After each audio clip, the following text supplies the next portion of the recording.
स्वाभिमानी शेतकरी संघटनेच्या पदाधिकाऱ्यांनी बांधकाम विभागाच्या अधिकाऱ्यांना धरले धारेवर। मानवत पाडोदी रोडच्या कामात होत असलेल्या भ्रष्टाचाराचे बिंग उघडे करण्यासाठी आज स्वाभिमानी शेतकरी संघटनेचा पाडोदी रोडवर रास्ता रोको आंदोलन केले होते। यावेळी मानवत पोलीस स्टेशनचे पोलीस निरीक्षक श्री संदीप बोरकर साहेब यांनी मध्यस्थी करत मानवत तहसीलचे तहसीलदार यांच्या दालनात बैठक घेतली।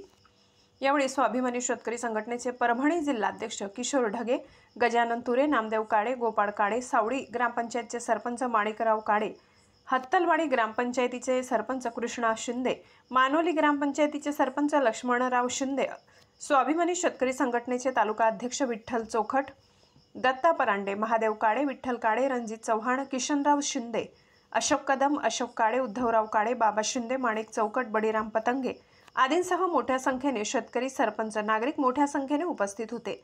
मानवत तालुक्यातील मानवत ते पाडोदी रोडचे काम अत्यंत कासवगती व निकृष्ट दर्जाचे होत आहे। रोड साईडने कुठे 6 इंच तर कुठे फुटभर खोदकाम करून गिट्टी टाकत आहेत। गुत्तेदारांच्या मनमानी कारभार व वरिष्ठ अधिकारी यांचा आशीर्वाद असल्यामुळे या रोडच्या साईड पट्ट्याच्या कामावर मुरुम नाही, पाणी नाही, रोलिंग सुद्धा केली नाही। त्यामुळे रस्त्यावर सगळीकडे गिट्टी पसरून त्यावर मोटरसायकलस्वार स्लिप होऊन अनेकांचे अपघात झाले आहेत।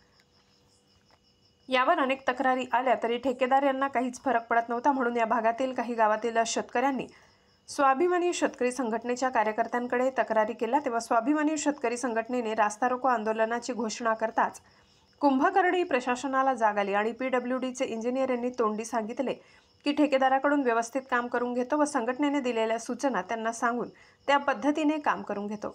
बैठक संपल्यानंतर रोडचे इंजिनियर लोहेकर व संघटनेचे पदाधिकारी यांनी रोडच्या साईडची पाहणी केली आणि एक साईडचा रोड हा एका महिन्यात पूर्णपणे वाहतुकीस योग्य करून देऊ असा शब्द दिला। जर दिलेल्या कालावधीत एक साईडचा रोड वापरण्यायोग्य नाही केला तर या रोडचे काम बंद करण्याचा इशारा यावेळी स्वाभिमानी शेतकरी संघटनेच्या वतीने देण्यात आला।